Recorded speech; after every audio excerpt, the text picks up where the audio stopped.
మా దగ్గర ఉన్న గలాలను ఈ రోజు మీ కాళ్ళెత్తి తొక్కుతామంటే ఈ రోజు ఇక్కడ ఊకునేటోళ్ళు లేవడం మిస్టర్ చంద్రబాబు నాయుడు. పవన్ కళ్యాణ్ గారు మీరేం చెప్పిండ్రు? మీరు రంగుల ఊసలు మార్చినట్టుగా మేము ఊసలు మార్చాం. ఇక్కడ మేము బరాబర్ నిలబడతాం, కళాయించి నిలబడతాం, మొగోళ్ళు నిలబెడతాం, మొనగాళ్ళ నిలబడతాం. నీళ్ళక చెక్కగా లెక్క నిలబడడు. ఈ రోజు నాగేశ్వరరావు గారి మీద తుపాకీ పెట్టి మా మీద కాల్చే ప్రయత్నం చేస్తున్నా కావచ్చు. ఈ రోజు మీ పోలీసులు ఇక్కడ హైదరాబాద్ ఏ విధంగా తిరుగుతారు బాస్? తెలంగాణకు పోలీసులు ఏ విధంగా వస్తారు? అరెస్టు వారెంట్ పట్టుకొని ఏ విధంగా వస్తారు? మేము చేతగాని వాళ్ళమా? చేతు గాజులు వేసుకున్నామా? మిస్టర్ రేవంత్ రెడ్డి దగ్గర హోంశాఖ మంత్రి ఉన్నది, ఏ విధంగా నువ్వు అనుమతిస్తున్నావు? ఈ కాంచెలు వారెన్లతో ఆంధ్రకేరళ పోలీసులు వస్తే అరెస్ట్ చేసి లోపడేసి పడేయాలి, వాళ్ళని జైల్లో పెట్టాలి. ఎట్లెట్లు వస్తాయి? తమాషా చేస్తుండ్రా ఇక్కడ.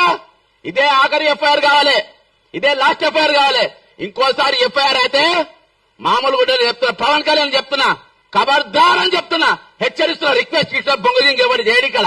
నువ్వు చేసి చూడు, ఇక్కడ అరెస్ట్ చేసి చూడు, కుక్క మీద కాలు తొక్కుతా నా కొడకల్లారా.